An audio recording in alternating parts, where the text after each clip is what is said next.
Olá, eu sou o Bruno Loturco, fundador da Gru Insights, uma empresa dedicada à produção de conteúdo e eventos para a indústria da construção, e a nossa missão é disseminar conhecimento para tornar nosso mercado cada vez mais competitivo e eficiente. E eficiência, competitividade não existem se não tiver funding, não tiver financiamento que seja capaz de abastecer os projetos, os empreendimentos para que eles possam acontecer. E esse é o tema da nossa conversa que vamos ter agora com o Igor Hella, que é diretor de empreendimentos da Akoi. Boa tarde, Igor, tudo bem? Boa tarde, tudo ótimo. Obrigado pelo convite. Prazer estar aqui hoje, falando um pouquinho de um tema aí que arrepia o cabelo de muita gente que tem cabelo, né? Eu que agradeço sua disponibilidade, ter aceitado o convite e estar aqui com a gente. Às vezes é melhor não ter cabelo do que ter um cabelo todo descabelado, né? Dá menos trabalho, pelo menos. Vamos lá. Queria que você começasse contando aqui pra gente, Igor, um pouquinho sobre a Akoi. Você me falou aqui um pouquinho antes da gente começar a gravar, que é uma empresa familiar, que está dedicada à construção e à incorporação. Mas enfim, conta um pouquinho pra gente como que é a atuação da empresa. Perfeito. A Akoi é uma empresa familiar, né? Meu pai é o fundador, atuante até hoje, engenheiro civil. Somos em 4 sócios, né? Meu irmão também engenheiro civil, eu arquiteto, minha mãe é responsável pela parte de diretoria de financeiras. A Akoi, ela vem de uma experiência de 50 anos, desde 75 meu pai trabalha na área, e ela, como CNPJ, tem 20 anos, a Akoi. A Akoi vem de arquitetura e construção Otto e Igor, né? A sigla dela. A gente atua muito fortemente na área industrial, obras industriais, galpão, hangares, supermercados e também uma divisão, uma BU específica de incorporações. A gente faz prédios de médio para médio alto padrão, entre 60 até 90 metros quadrados. Interior de São Paulo, região metropolitana de Jundiaí e Campinas. Perfeito, então é uma empresa bastante familiar mesmo, né? Muito familiar. Que legal. E interessante que, apesar dela ser bem familiar, a gente é extremamente profissional. Então a gente separa isso muito bem. Cada um se encara lá como cargos e não existe aquela hierarquia familiar, é a hierarquia do cargo. Então isso tem dado muito certo em todos esses anos. Eu estava batendo papo agora mesmo com o Rodrigo da Protec, veio logo antes de você. Eu conversei com ele. E ele estava contando justamente que é uma empresa familiar, com 45 anos de existência. Tem um irmão, a mãe e o pai trabalham na empresa também, então a história é bastante bem similar. Parecida. Mas também com um foco muito grande em governança, em profissionalização. Cargo é cargo, função familiar é função familiar. Tem que separar completamente. Tem que separar completamente. E vocês estão também num processo de sucessão? Sim. Meu filho ainda tá entrando na faculdade esse ano, mas ele já está dentro da empresa, já trabalhando, está muito envolvido com inteligência artificial, está tentando, né, otimizar, criar sistemas próprios dentro da empresa, para cada vez mais a gente otimizar e tudo mais. Então, estamos entrando na terceira geração. É uma pena que a gente, o ano que vem, perde ele para a faculdade, mas ele volta. Vai voltar com muito mais experiência e bagagem. Exatamente, que legal, cara. Que legal, terceira geração já é para poucos. Muito bom. E, bom, o nosso assunto aqui hoje é falar sobre funding, né? A gente sabe que existem diversos caminhos, que o principal deles é o SBPE ou o FGTS, dependendo da modalidade, mas que os dois têm apresentado ali alguns problemas, alguns problemas de fôlego principalmente, e que tem surgido financiamentos alternativos. Mas, enfim, eu queria ouvir de você, que é o especialista no tema, contar um pouquinho para a gente quais são as possibilidades, os caminhos que existem para um construtor poder financiar a sua construção, ou até mesmo o comprador final conseguir financiar a sua compra, né? Não, perfeito. Bom, do ponto de vista do cliente, o consumidor final, ele tem as possibilidades seria sem funding, né, recurso próprio. Ele tem, geralmente, as construtoras trabalham entre 20% a 30% de entrada, período obra, 70% repasse. Então, ou a pessoa tem condições financeiras ou alguma coisa para poder, no habite-se, no repasse, ir direto com a construtora, ou até com alienação fiduciária, mais anos depois, com uma carteira própria. Não é o nosso caso. ou ela parte, né, conforme a faixa de renda do empreendimento dela também, ou para um FGTS, não Minha Casa Minha Vida, ou o SBPE, que hoje está cada vez mais difícil, né, em função, ele é muito atrelado à poupança, ou mercado de capitais. Aí você tem muita possibilidade, está surgindo cada vez mais outras modalidades cada vez mais novas. Então você tem o CRI, que é o Certificado de Recebíveis Imobiliários, você tem o próprio plano empresário dos bancos convencionais. Bom, tem uma cartela muito grande de possibilidades aí que encaixam muito bem, muito bem. É claro que a Caixa ainda tem questão de taxa mais atrativa, né? As construtoras acabam olhando mais para a Caixa, sempre de início, em função dessa taxa um pouco mais atrativa. Mas tem bancos já e também family offices que estão trabalhando bem, chegando, encostando aí, que acredito que, né, a médio e longo prazo aí as coisas podem mudar um pouco o jogo. Legal. Até uma pergunta, né? Até pela taxa de juros mais atrativa, pelo ter como fundamento o financiamento habitacional, a Caixa, a SBPE acabam sendo a escolha óbvia. Mas, como você falou, né, em alguns momentos ele não é viável. Quando que ele deixa de ser viável?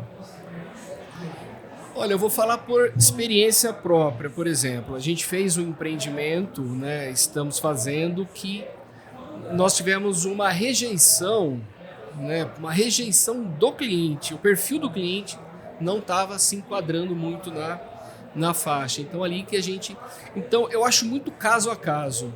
Né? Nós não somos uma incorporadora engessada em produto. Por exemplo, lançamos um padrão único, exclusivo, naquela, né, como a gente muda um pouco conforme a região, conforme a área e o estudo de mercado.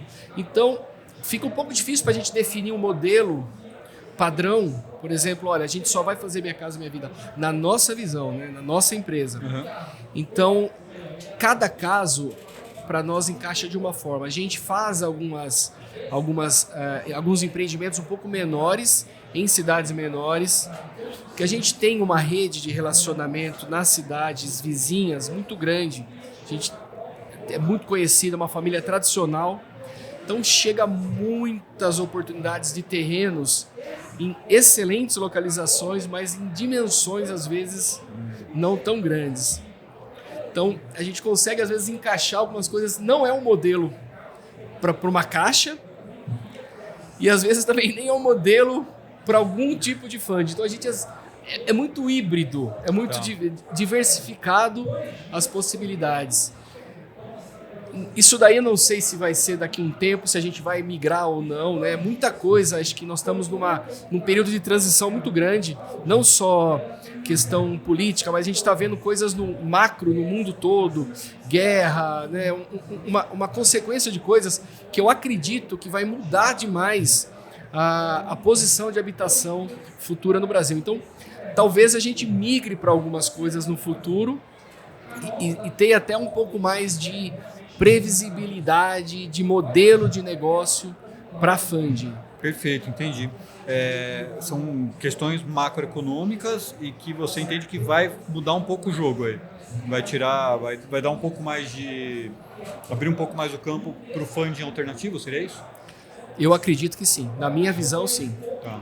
Está surgindo muitas modalidades novas, bem alternativas, algumas ainda embrionárias, mas tem muita coisa nova surgindo que, quando começa a surgir muita coisa, para mim, na minha visão, começa a criar uma tendência de diferença, de migração, vamos dizer assim. Uhum. E aí, juntando com todo esse movimento, inteligência artificial, a geração Z está muito diferente das nossas gerações. Então, eu acredito muito que nós vamos ter uma mudança aí no sistema financeiro e tudo mais. E inclusive no perfil de consumo de imóveis? Eu acredito que sim. Por causa dessa nova tendência da geração Z de talvez não se preocupar tanto em aquisição? Exatamente. Você vê bastante, principalmente nas cidades maiores, São Paulo, né, a geração não quer saber mais de carro, não quer ter casa própria. Então isso daí eu acredito que vai mudar bastante o sistema de moradia. A gente já vê bastante, né, nessas cidades maiores, São Paulo, Campinas, né, a tendência já para estúdios, as locações, então cada vez menor o apartamentos. Tem apartamentos aí de 15 metros quadrados. Isso aí na nossa época, falasse de 15 metros quadrados. Pois é. Mas é o quarto que é 15 metros? Não, é o apartamento todo. Então eu acredito que vai ter uma mudança sim. Num cenário desse, você acha que uma empresa que mesmo sendo tradicional, já com quase 50 anos de atuação, né? Por não ter se fixado em um modelo específico, num segmento específico, acaba tendo mais flexibilidade para explorar essas novas tendências? Eu acredito que sim. Eu aposto muito também, eu sou uma pessoa apaixonada por tecnologia, sempre fui. Meu filho está seguindo o mesmo caminho também. Eu acho que aí vai convergir para uma migração futura. Só o tempo dirá para onde vai, mas eu acredito que sim. Legal. Como é que é a adoção de tecnologia lá na Acquair? O que vocês... como começou? Sempre foi desde o momento zero ali, seu pai tinha interesse em trazer novas tecnologias? Conta um pouquinho dessa história para a gente. Essa história é bem legal, essa história é bacana.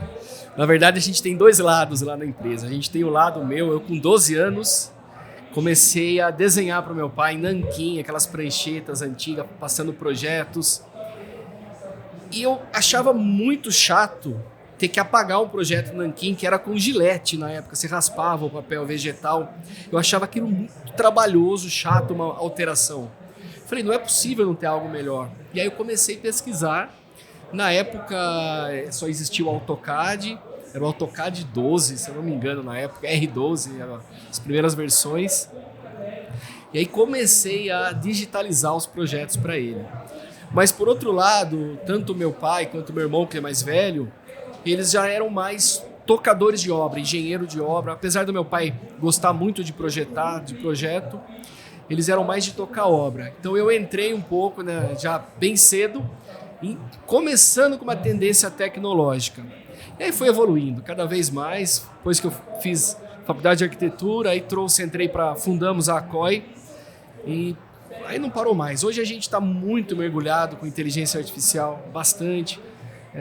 Todo o sistema da construtora é automatizado, né, com RP, CRM, não tem nada de...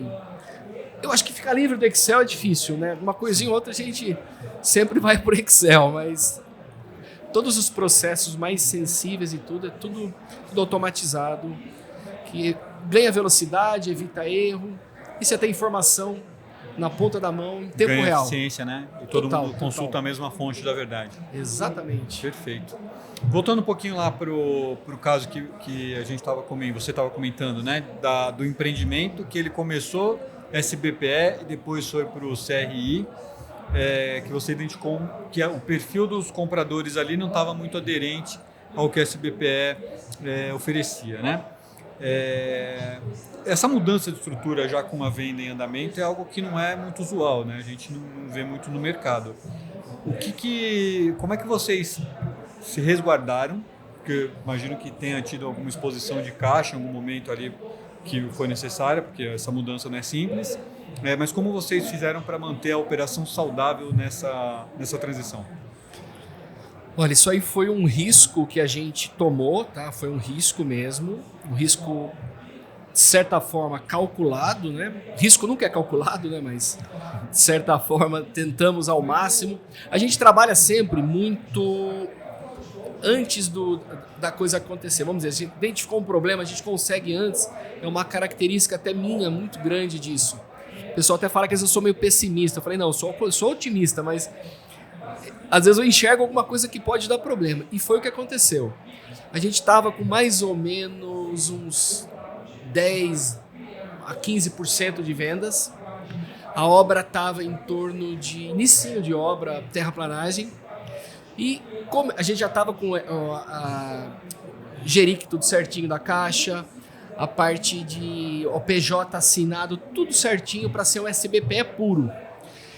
Estava tudo encaminhando normal. Porém, a gente tinha que apresentar as pastas para a Caixa para fechar aquela demanda mínima e assinar efetivamente, começar as liberações de obra. Só que começamos a notar uma certa rejeição do cliente para ir para a caixa, porque eram clientes de um produto com ticket um pouco mais alto e o pessoal já tinha uma condição financeira melhor. Então eu falei, eu não quero ir para a caixa. Mas, poxa, mas a gente explicava de taxa, de tudo mais, né? Segurança. Eu falei, não. Eu quero, no momento do Habits da chave, escolher se eu vou para o meu banco privado ou se eu vou com recurso próprio. E aí começamos a quantificar isso. E aí nós notamos que na cidade que a gente estava ali, isso aí era um pouco... Existe uma ruptura muito grande entre a classe um pouco mais baixa, que aí já vai para Minha Casa Minha Vida. Mas essa classe média, ela é uma média alta. Então o pessoal não... Tem até um certo preconceito em dizer que poderia ser algo de caixa, que arremete ao Minha Casa Minha Vida. Entendi. Num produto que não era Minha Casa Minha Vida para eles. E aí comecei a notar que eu ia ter um problema, não na demanda, na demanda eu conseguiria, porém na evolução de venda, lá, o EVV que a Caixa exige. Falei, se daqui um ano eu não entregar aquelas outras pastas para a Caixa vai olhar para mim e vai falar, olha, legal, parabéns, gosto de vocês, mas vou colocar outra empresa que vai trazer cliente para nós, e, enfim. Aquele risco contratual que existe. Então a gente tomou, acho que talvez aí, até o momento, o risco mais grave da história da construtora. A gente simplesmente, era dezembro de 24, a gente rasgou o cheque da Caixa. Falou, olha, não vamos para a Caixa. O pessoal superintendente falou, você tem certeza disso? Está com tudo aprovado, pronto para liberar o início da obra, tudo. Eu falei assim, nossa, tenho certeza. Aí fomos para mercado de capital, batemos em banco, mas a gente não tinha track record de financiamento, porque os outros empreendimentos nossos foram com recursos próprios e própria carteira. Então a gente não tinha histórico de captar dinheiro do mercado. Aí fomos batendo, escutando não, e a obra acontecendo e a gente aportando. Aí começou a preocupar. Até que deu certo, a gente conseguiu estruturar um funding com CRI, né? Um certificado de recebíveis imobiliários. Deu um certo trabalho, até documentação. Como a gente não tinha histórico, o pessoal fez uma diligência muito minuciosa nas empresas do grupo, nos CPFs também. Foram alguns meses aí de bastante diligência mesmo nessa parte. Mas deu certo, conseguimos estruturar esse CRI, ele saiu em setembro de 25 e a obra está maravilhosa, tocando, estamos aí atingindo os 40% de obra, 95% vendido, é um empreendimento de 312 unidades. Oh, excelente. Então é um empreendimento de 6 torres. Então, na verdade, não é que não houve resistência dos clientes para... Pelo contrário, eles até gostaram. Pelo contrário. Interessante, é uma história bem interessante, atípica. Como está sendo a operação com o CRI para vocês? A operação está ótima, não tem nenhuma entrave. Demorou um pouquinho para a gente entender um pouco como é que funciona, porque, explicando rapidamente, né, a gente cede a carteira, né, os recebíveis, para uma securitizadora, é uma empresa responsável, né, por essa captação, que é quem faz a emissão depois, né, dos certificados para o investidor final. E existe um fundo de obras e é liberado por tranches financeiras, né, por quantidades de aportes para tocar a obra. E aí, o próprio fundo já paga diretamente o fornecedor mediante o cronograma físico-financeiro da obra e a medição mensal. Então, ela roda certinho, perfeito. A taxa também não é uma taxa caixa, mas coube certinho na nossa viabilidade. Foi uma taxa boa para a ocasião que a gente fechou. Tá perfeito. Legal. Esse tipo de produto, ele acaba te proporcionando pensar em sistemas construtivos diferentes? Porque eu sei que tem um descasamento entre sistema construtivo muito rápido e a capacidade da Caixa de liberar o dinheiro, fazer as medições. Eu sei que isso não conversa muito bem. no CRI você consegue pensar em sistema construtivo mais rápido até para entregar a obra antes? A vantagem do CRI é essa, você tem uma liberdade maior, você consegue adiantar bastante a obra, tanto compra de materiais, você trazer para valor presente, compras futuras, você tem essa liberdade de conseguir trabalhar com isso e o tempo de obra, o que você conseguir acelerar, você consegue. O único entrave que a gente tem aí não é nem por parte do funding em si, é da estrutura de vendas, é que quanto antes você antecipa o habite-se, são menos parcelas, né? Em curto tempo, para o comprador final estar desembolsando aquela parcela que ela paga para a construtora nesse fluxo obra, que no nosso é em torno de 30% o recebimento da carteira, né, durante a obra. Que é o convencional, né? Muito bom.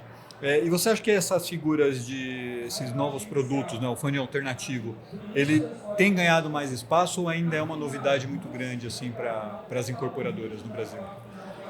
Ele está ganhando bastante espaço. Eu noto isso pela quantidade de novas empresas que estão surgindo, estão batendo lá na nossa porta, lá oferecendo, né, alternativas. Aí, até essa semana eu tive uma coisa que eu não conhecia, uma modalidade que eu não conhecia, interessante, que ele entra antes do RI, antes do...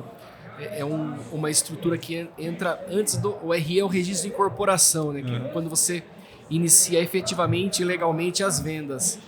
Então já existem coisas antes para você não usar a tua exposição de caixa, você usa uma exposição de terceiro, que é uma tendência, né? Você podendo não descapitalizar o teu caixa, que caixa em construtora e incorporadora é ouro, né? A gente fala que principalmente o incorporador é um bicho meio doido, né? Porque você começa um estudo de viabilidade para entregar dali 5, 6, às vezes até 7 anos, com o Brasil que muda muita coisa, né? Muito cenário altera demais no Brasil.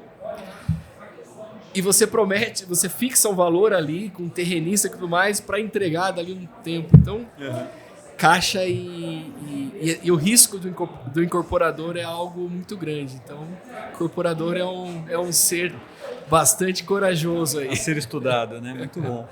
Legal, mas de qualquer forma ali para correr para esses modelos alternativos de financiamento, o que você recomendaria para uma incorporadora ter como dever de casa para conseguir acessar essas fontes alternativas? O principal, né, eu acredito que é a governança, a organização. Eu escutei num evento que eu estive um tempo atrás, uma frase que virou para mim um lema. Deixa a sua empresa prontinha, preparada, como se você fosse vender ela amanhã. Quando fosse fazer um M&A, ou até fosse fazer um IPO na Bolsa de Valores. Deixa a tua empresa prontinha para isso, mesmo que não seja a tua intenção. Por quê? Você sempre vai ter os números organizados, toda a governança. E foi graças a isso que a gente conseguiu, apesar de não ter, né, histórico de financiamento e instituições financeiras, estruturar um CRI acima de 55 milhões, que foi o que a gente conseguiu.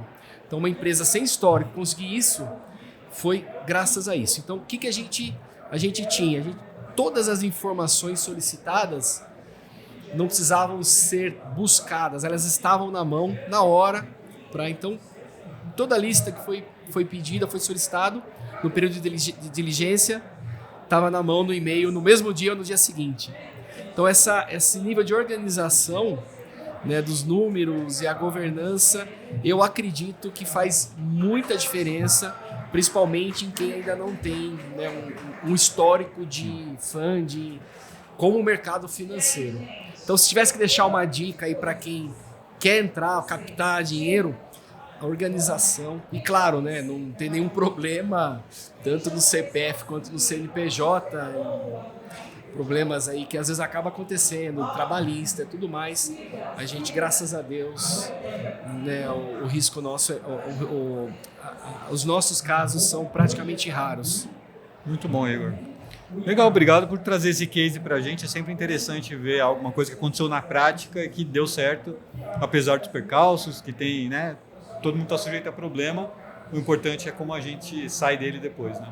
Com certeza, com certeza. Legal, obrigado por trazer para a gente, compartilhar o conhecimento e por ter vindo até aqui e dedicar seu tempo a compartilhar com o pessoal. Eu que agradeço o convite, foi um prazer aí esse bate-papo. E sempre é bom, gostoso compartilhar um pouco do que deu certo, do que pode também dar errado, principalmente para o pessoal que está, às vezes, começando ou pensando em fazer. Isso, às vezes, faz total diferença. Não tenha dúvidas que faz, é sempre bom ver quem já desbravou o caminho antes. Com Legal, certeza. Igor. Valeu. Maravilha. Obrigado. Tamo junto.